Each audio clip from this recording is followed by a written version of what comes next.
What's up, YouTube? Capital G here. Got a wild and unexpected duel for you guys to check out. This one involves the Magical Musketeer archetype, an archetype that I will admit the Yu-Gi-Oh community and myself included, I think we just kind of anointed this deck like the next big thing coming out of the OCG, like it was just going to dominate, or at least it was going to be tier 1, be a very big contender when it eventually came to the TCG, and it's not actually doing all of that hot. It's not doing all that well. I think a lot of it has to do with the fact that if you stop their first initial normal summon with like Force Back or Solemn Warning or something like that, the deck can be in trouble. But there's one thing that I never thought I'd see. I never thought I'd see the deck get outgrinded by Ghost Tricks of all things. Now obviously you guys know that Ghost Tricks are getting a new, well, they're getting some more support, and I think that they might actually end up getting a Link monster as well. That's a little speculation for the Vrains pack, but I don't know, man. Ghost Tricks can actually do some work, and I think this matchup is very interesting because Ghost Tricks is one of the decks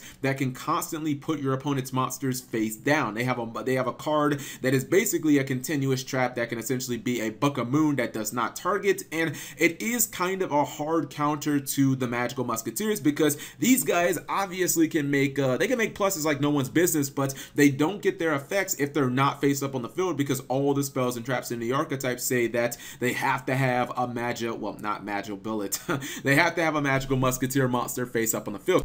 Okay, so I think that Musketeers are up first, and just off the break, he is going to make some advantage just by activating a simple Upstart Goblin. You see that he gets, is that Casper or Shooter the Kid? That's Shooter Casper, so he's basically just going to get a free plus for no reason at all, but his opponent is going to fire back by activating the Ghost Trick Museum. For those of you guys who don't know, only Ghost Trick monsters can attack, and this is a card that basically protects your Ghost Trick monsters that are face down from being attacked, but it does let your opponent attack you directly, which Ghost Tricks don't really care because they have a bunch of you know, random hand traps like Spectre and was it Jack Frost that can basically just stop attacks and that can summon themselves and do all types of weird things. Now he's going to try and go ahead and pop the field spell, the Museum, but he's basically just going to play around that. He's going to bounce it to his hand. Now this is one of the coolest techs that I've seen in a long time, because the thing about Ghost Tricks is usually they get a bunch of monsters on the field and they can't really do anything, but he's playing multiple copies of Needle Sealing. Now his opponent's going to use the Magical Musketeer.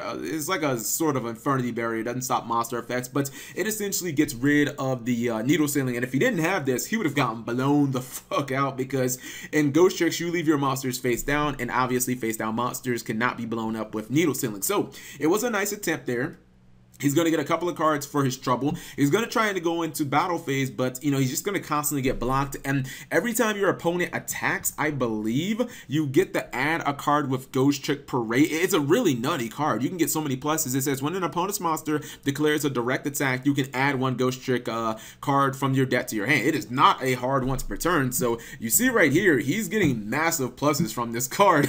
And I don't think he, look how many times he's going to activate. I don't think he understands how the card works. So he's actually just giving the Ghost Trick player a full field, and that's a problem. He gets another copy of Needle Sealing. Now, you see right here, he's going to go ahead and he's going to essentially stop the Ghost Trick Doll. This is a card that negates the monster effects. Now, the reason that he did this is Ghost Trick Doll has the ability to flip all monsters on your opponent's side of the field face down, and that would be a problem because, again, she's like a Book of Eclipse. It would turn off all of these MagiBullet monsters, and then they wouldn't have their effects, and that would just be very bad. So anytime he tries to use some type of card that would make monsters go face down, he's going to try and stop that. Jiangxi's going to, I believe, trigger, and that's just going to get him a free draw. Now, look, the thing is, he's under Max C, but you see the special summoning as he goes into Dullahan. He gives no fucks, and keep an eye on the MagiBullet player's hand, or Magical Musketeers. He is just going to keep drawing cards. Even as he gets rid of the Succubus, it doesn't matter. He is just going to press through. He special summons Spectre, gives him another card, and your boy is not done. He's like, oh, yo, Cap, I don't even care that this guy has Max C. I give no fucks. I am just going to keep special summoning. He basically has a brand new hand. He got like 5 cards off of like Max C. Now he activates Ghost Trick Go Round, and that was just getting jebaited. Ghost Trick Go Round would have been important, but not as important as this massive fucking blowout Needle Sealing.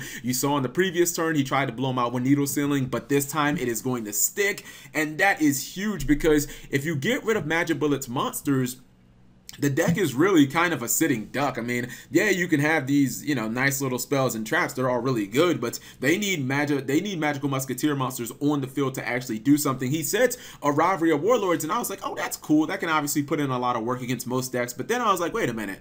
MagiBullets, or I mean, aren't the ghost tricks aren't they all like the same type? And yeah, sure enough, they're all fiends. So against an archetype, I don't really know how strong that is because everything in the deck is like a fiend. So he can basically just ignore this rivalry of warlords and just go the fuck in. Maybe his Exceed plays might be a little limited, but if he has Ghost Trick Museum on the field, he's only gonna go into Ghost Trick monsters anyways because other monsters wouldn't be able to attack. So you see him summon yet another MagiBullet monster. He's going to attack. That's just going to prompt him to summon the Ghost Trick Lantern. And he's he's really smart. He actually throws a breakthrough skill in the graveyard, and I think that's just kind of the counteract the potency of the MagiBullet monster, so that he would be able to activate breakthrough skill and make it so he couldn't use his traps from his hand. So it's actually a really smart play. Now he's going to activate the Ghost Trick Break. That's going to get him a couple monsters back, even though he just lost his Exceed, and now he's actually starting to do some damage. And this is a cool little play here. He's actually putting his opponent's monsters face down, and then he's popping them with Alucard. And that's, again, putting monsters face down against... Wait, why are they playing? Did he activate multiple upstarts in this duel? What balance is this? I didn't even notice that. It's like the second upstart that he's played.